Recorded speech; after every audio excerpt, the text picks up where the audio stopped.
Hi everyone. In this video, I'm going to try to put a rechargeable battery into this Panasonic boombox from the 90s. You've probably already seen this one if you follow my channel, because I built a battery box cover as a way of playing around with this heat forming ABS sheet that you can buy from a number of sources. I'll just leave that off for the moment. One of the reasons I chose this one is that it has a very large battery compartment, which I could easily put 18650s or this flat pack battery that claims to be 4,000 milliamp hours. Might be, might not. Would fit nicely down in the bottom of that, no problem. So that's, I think, what I'm going to use. Now, the board I'm going to use, you may have already seen in another video here, is this little board that's sold as a UPS. So if you look at the back of it, you can get a fair amount of information on it.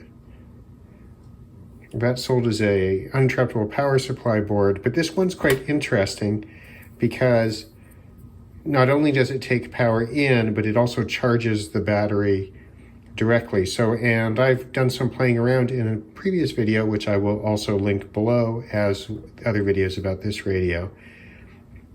I'll also link that. And so this will charge the battery, and it appears to be fairly tolerant of something like an unregulated power supply, which is what's going to be in here, right? This is going to have an unregulated power supply in it. So this is probably going to take me a few times to work on. As I said, I've been in this radio before. I replaced the belts, if I remember correctly. I'll link that video below in any event. I think I replaced the belts in here, but what I need to do is I need to find the power supply. I need to find what it's doing to switch between AC and DC and figure out how I want to handle that, circumvent that process, in fact. And then put this power supply in place in the battery compartment some way or another. The battery, I think I can just double-sided tape. I will probably temporarily do the same with this, but this does have a single screw hole for mounting. And once I've confirmed it works, I'll probably do that because this board does get a bit warm in operation. So that's the plan. So the steps involved in here are essentially work out the power, how power is being routed from the power cable through this, figure out how I want to route it slightly differently, run the power out into the battery compartment, and then most likely run the power from this board in through the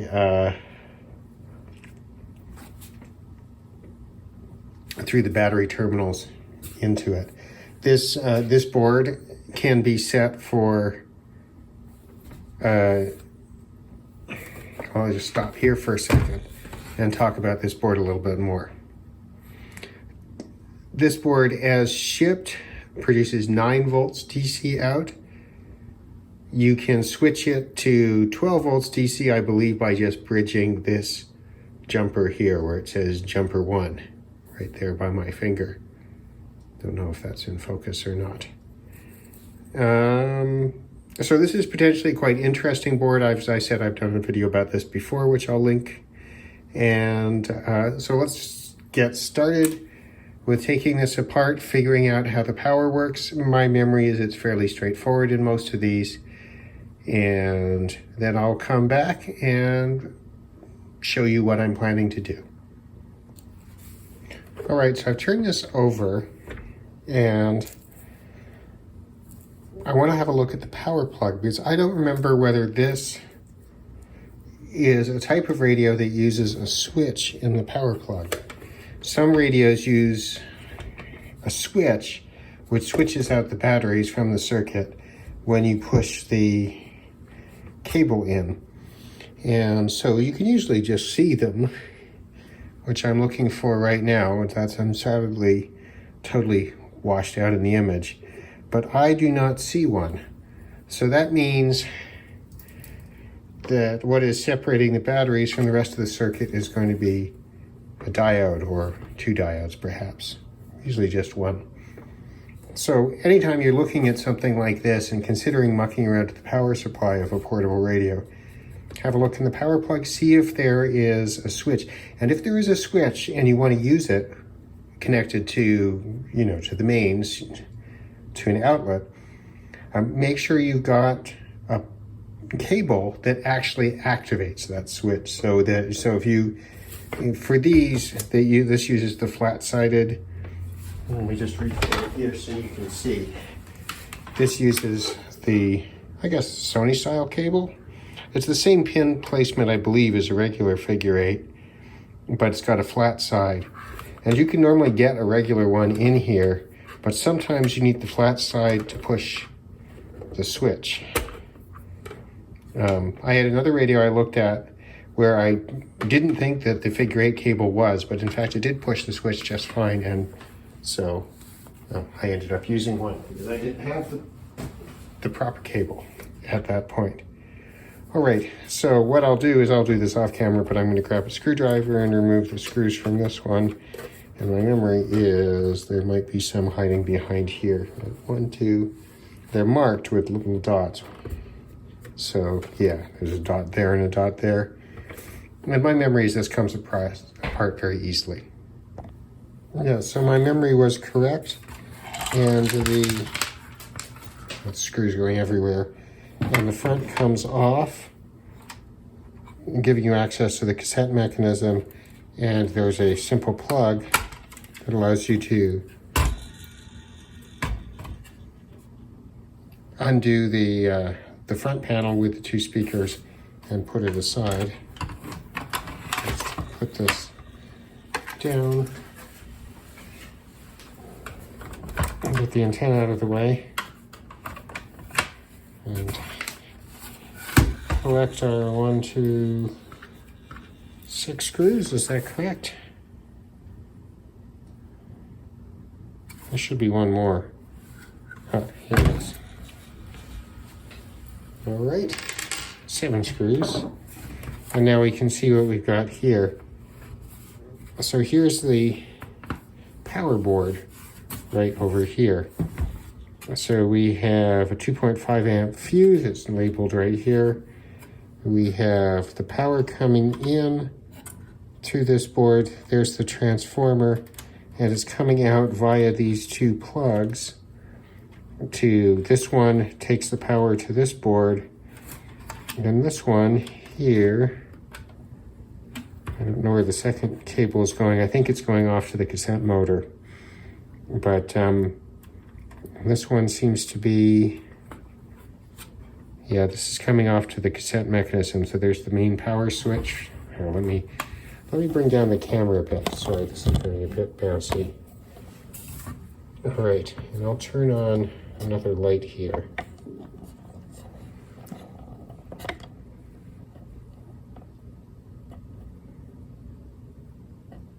There we go.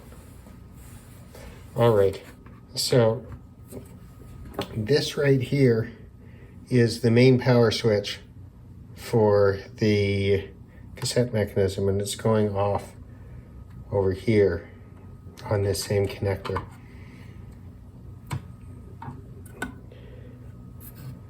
Actually, yeah, so what that's doing is that's providing an alternate switch to switch the power onto the amplifier section over here.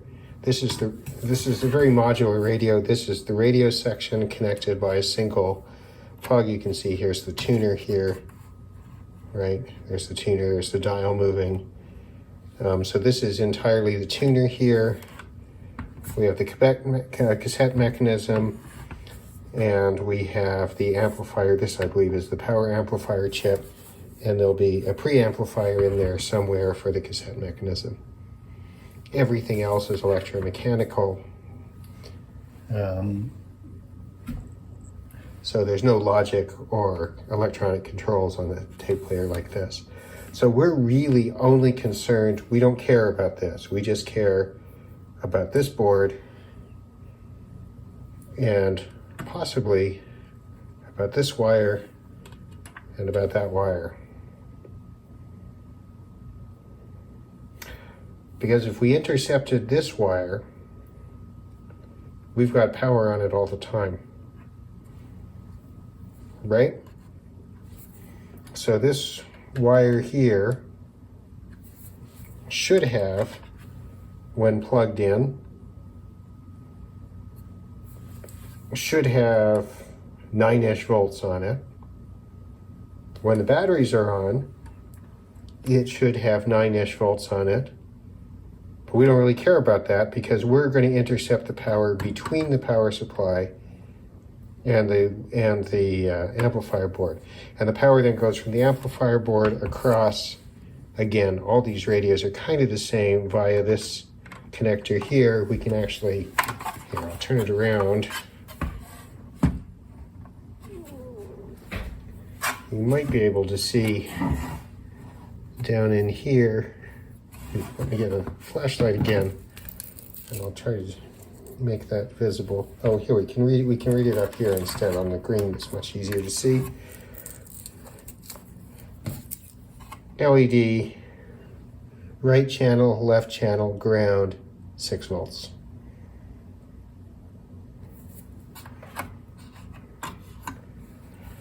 So we've got 6 volts coming out of there.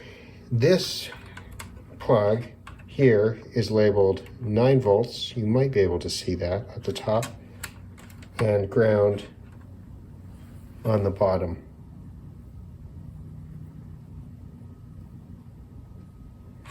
And this one is labeled M minus, M plus, presumably motor minus, motors plus, and then switch, switch. Those are not labeled otherwise. So I think we intercept this cable and we put this board essentially as designed in there and run our and put our lithium battery in the battery compartment back here. Where this board should go, I'm not quite sure. The temptation was to put it in the battery compartment because there are LEDs on it that do show you what's going. Well, it doesn't have the LEDs mounted on it. You can mount them remotely.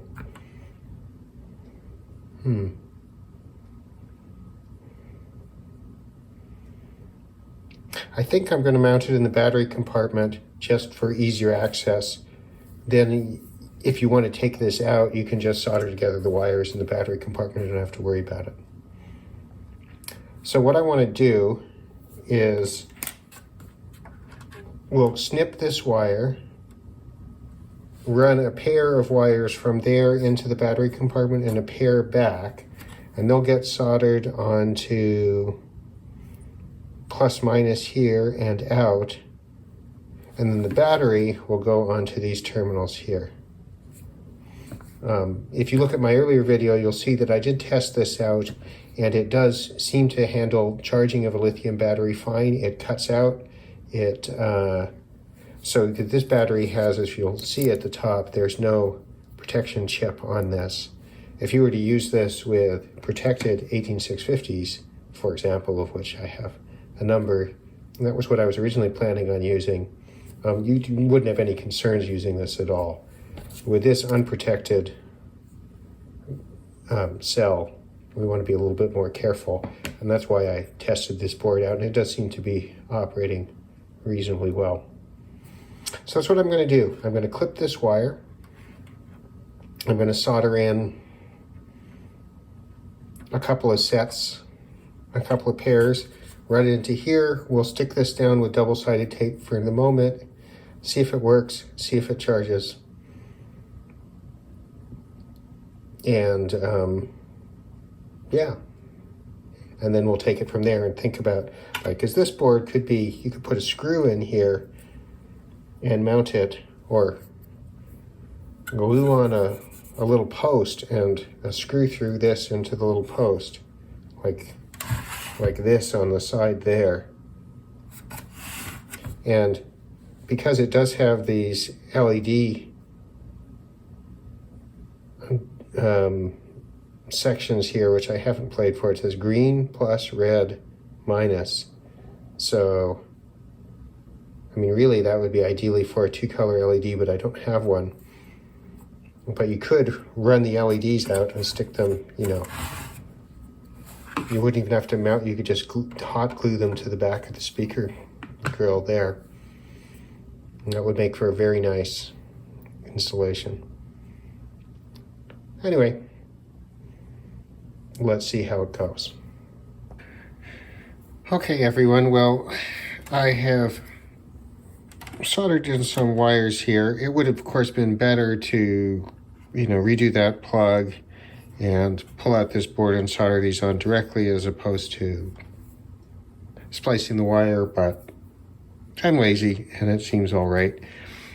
So this is the power to the amplifier, and then from there to the cassette mechanism and the radio on this side. Here's the power out of the power board, 9 volts coming around, and they're both coming out. So these red and black are from the power board. And you can see the plus side is the red, and going into this side is, I don't know if you can see, yellow and blue, and I'm using yellow for positive here. So that's what's going to happen on this side. Now what we're going to do is turn this over and install the battery and the little board. We'll put the board in first, and then we'll install the battery, because we can test it without the battery in, and therefore we don't have any risks of, this is a fully charged lithium battery, and it's fully capable of running the radio for probably quite some time. This board is, for the moment, probably going to be left loose in here. Oops, my battery ran out on my other light. I'll pull this one around. And this board will eventually be mounted up here. I'm not sure exactly how. I also want to experiment with the with these LED connections here. So we'll wait and see how that works before making any decisions. And of course, there is the possibility, as I said before, of putting this board inside. But I think for the moment, I'm going to keep it in the battery compartment. And if I change my mind, I can move it around later. Yeah, we'll probably just stand it off with some thick double-sided tape for now, and then worry about anything else afterwards. All right, so I'm going to solder this in. Well, first I'm going to plug this in and check the voltage on this and make sure I've got it the right way around and that I'm correct about what it does. And then I'm going to solder this in, and then we'll see what we got. Okay, the radio is plugged in. There shouldn't be any power to the radio because this is disconnected, but we should see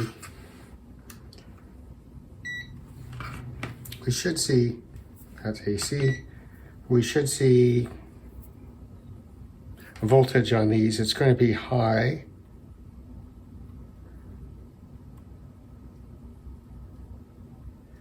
Oops. All right, well, let's touch it. I'm only going to touch one of them. So we've got 12 volts on it right now, 11.95 if you see over here. That's about what we would expect, I think, with an unregulated power supply and no load. So we know that's within what this board will happily deal with. So let's solder this board in. In is over here, negative, positive. So we'll just do that and I'll be right back. Okay, let me come down a bit and show you what I've got here. So here's the board. I've run the power leads to it, and here's the output over here, so plus and minus. So let me plug this radio in, find a cable.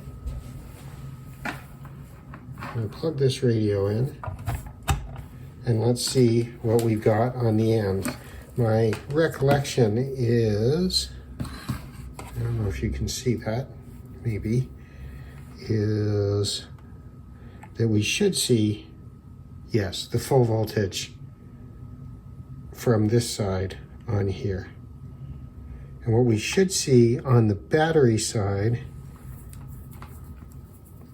is we should see a charging voltage, which we do, 4.3 volts. So the board is functioning as expected. We'll unplug this. And the next step will be to solder this side on. So now the board is attached. So we see we've gone in and out. They're lined up with the colors as I said before. So let's plug it in. Let's turn it to radio and see if it works. If we've got power. And of course, we can't tell because I don't have the speakers on it. But if we put it into radio and put it into FM stereo, maybe we could get the stereo light to come on. There we go. So I don't know if you can see that with the light on here, but the stereo light's on. So what does that mean? That means that we got power from this board to this board, well, from this board to this board to this board to this board. So we have power everywhere in the radio. So the next step is going to be, I think this is just going to, I'm just going to double side tape that there for the moment. That's not going to be a permanent solution. But the next thing we have to do is start to get into the sketchy part, which is to put on this big old battery. And I would prefer not to extend these leads. You'll see that I have taped everything up now. Once I connect the battery to battery positive and battery negative, we're going to have power on the whole thing. Okay, the board is now connected. There is no power on the radio, and there should be 9 volts on here. So let's turn it back to radio, and there we go. We got the FM stereo light back on. So we have power. So the question is just going to be to figure out how to arrange this. I have gone through hole with all these connections as opposed to just sticking them on. So I'm fairly confident that we won't short anything out that easily.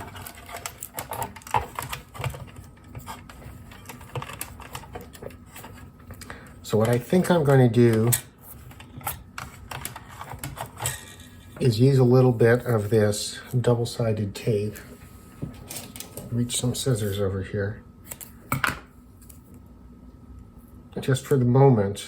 Remember, again, this is a temporary solution, but this is the extra sticky Scotch Extreme stuff. This stuff really sticks, but it's actually, because it's so thick, it's actually kind of easy to remove. So we'll stick that in there.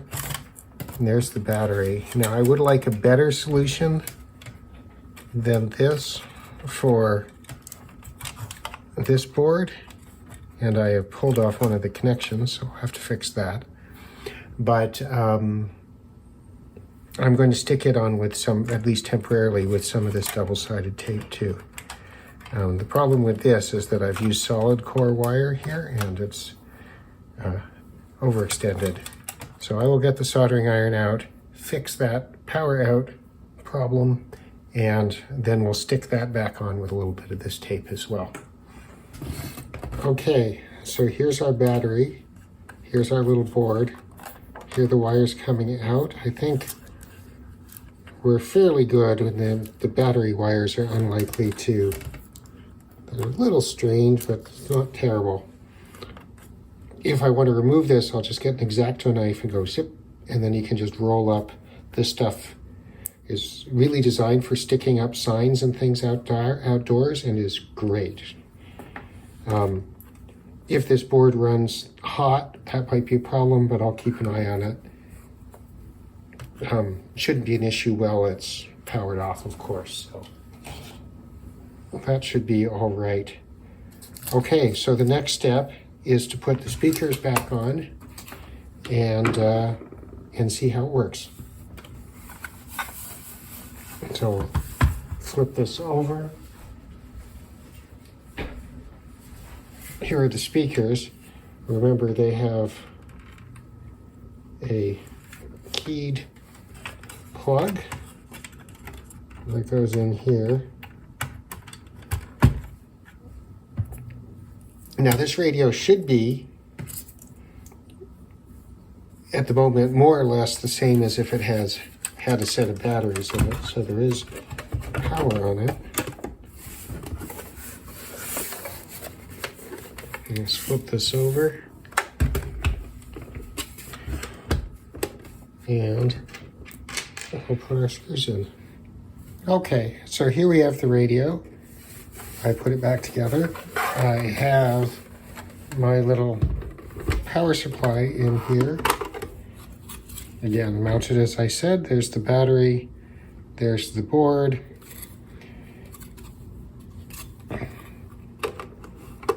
So let's see how the radio performs. I'll try the tape deck after. But the radio is the real interest, because when I tried an earlier board with a different boombox, but what happened is that AM and FM became unusable because of the interference created by the switching power supply in the board. I played around with this a little bit, so let's put it on AM. For some ongoing road work that's causing a bit of a slowdown as you're approaching Jamestown in the express, and if you medical issues, for the most part, all they got to do is look at that bill. Lamar Jackson. There does appear to be some noise in there. Look at what you did. Leading to touchdown pass. No way. Said it shouldn't, and he's by, so that's caused spring window cleaning special for a limited time. Posing as a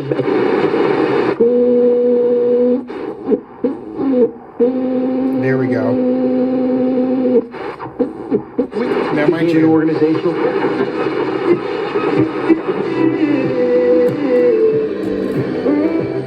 this radio was never more than a local AM radio anyway. And while there does seem to be some evidence of interference in there, it does appear to be still working throughout the band. There does seem to be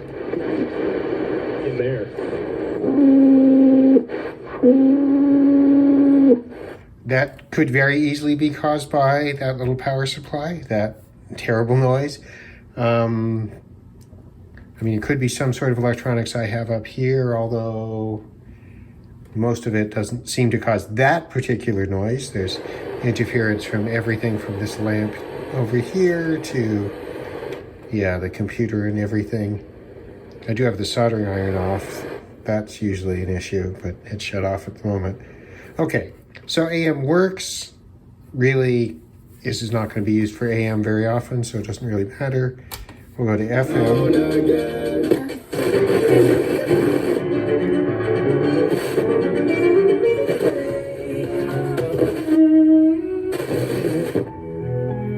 The antenna's down, but that's normal for receiving FM from this location in Toronto. The antenna up, it might overload. I don't remember about this radio.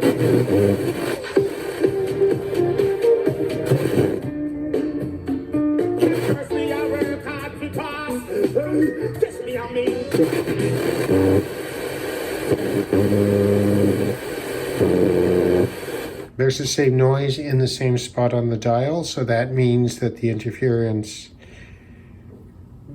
isn't going in the FM or AM sections of the radio. It's somewhere else.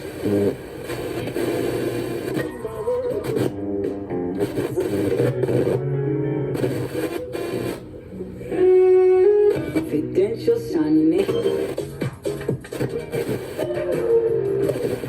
go to Elements.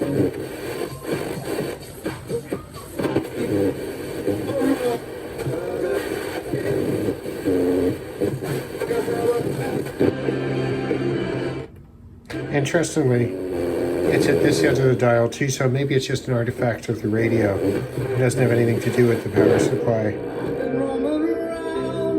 And I just never noticed it earlier. So, what do I think? I think it probably is interfering with AM a bit, but it still works as a strong AM receiver, or station AM receiver, and it seems to work just fine in FM. I mean, this is never a hi-fi device, so, you know, as long as it's working reasonably well, that's pretty good. I should say one of the reasons I chose to use this one is this one has a line in, which means you can turn it into a Bluetooth radio by, you know, just plugging something into the line in. We can hear if there's any noise on that. That might be interesting. So it's now on line in.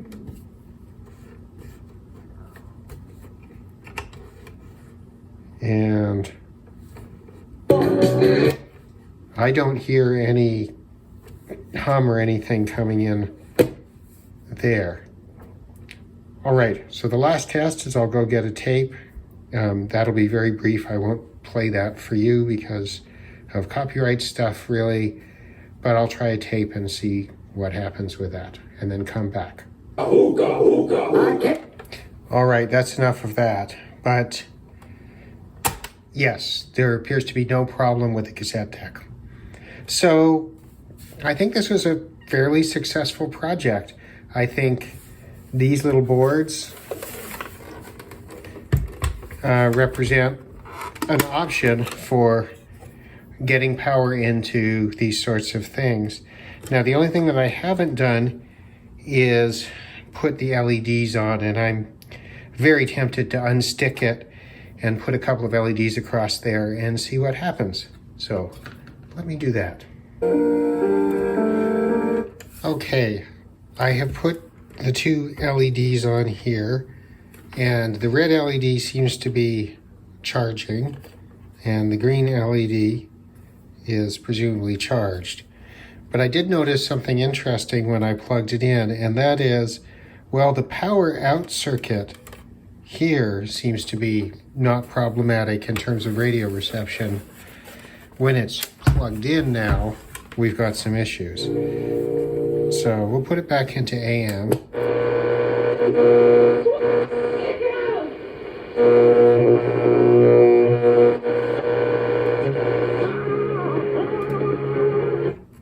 So clearly with the when it's plugged into charge, the AM performance has gone down to, well, not really terribly usable. On FM,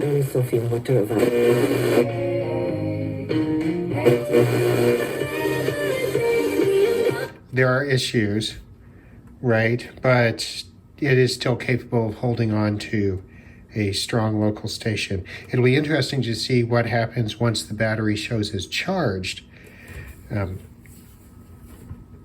But we'll see if it goes away at that point. So that does suggest some limitations of using one of these things on a radio. I'm not that surprised. What's interesting is it's clearly the charging circuit, which is Well, you can see if you look at my other video, which I said all this, but this second coil here, this is the, and there's a separate chip, I can't remember which one of these two it is, this one I think, that drives the charging circuit for the lithium-ion battery. The other two here, if I remember, one's a MOSFET and the other one's a control chip for, and this larger coil is operating as the buck buck converter, right, for the power out when you're on battery power. So hopefully this whole thing has been interesting to somebody. I think it's a fun little project. You know, sort of the second thing to do with something like this would be to stuff a Bluetooth dongle in here, although with this radio you could just put it up here easily enough. But that would be sort of the next step, and then you could convert an old boombox into essentially a modern Bluetooth speaker system to the extent that if you wanted some such thing. And it, you know, with a 90s radio like this, that's, I mean, of some interest, but it might be more interesting if one was to take an 80s radio and do something similar with it. And I mean, obviously you could just get nickel metal hydride batteries to fit in the radio and call it a day, which would be a more sensible alternative, provided you had a charger for Ds, right?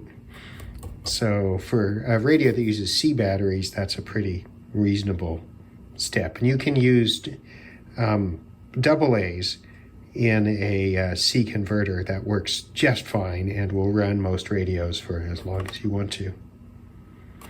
Anyhow, I hope that was slightly interesting.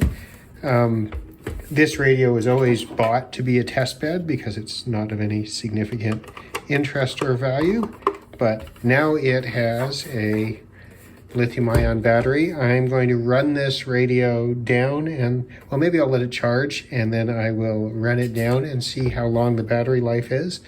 And my back of the envelope calculation suggested it would run for, you know, I don't know, on the order of 10 hours or so. We'll see, less with the cassette than with the radio, of course. It should run on the radio for days, I would expect. But we'll see. All right, thanks very much for watching and for this little project. I'll turn it around so I can see it. For this little project, and hopefully, as I said, this will be of interest to someone. Thanks a lot.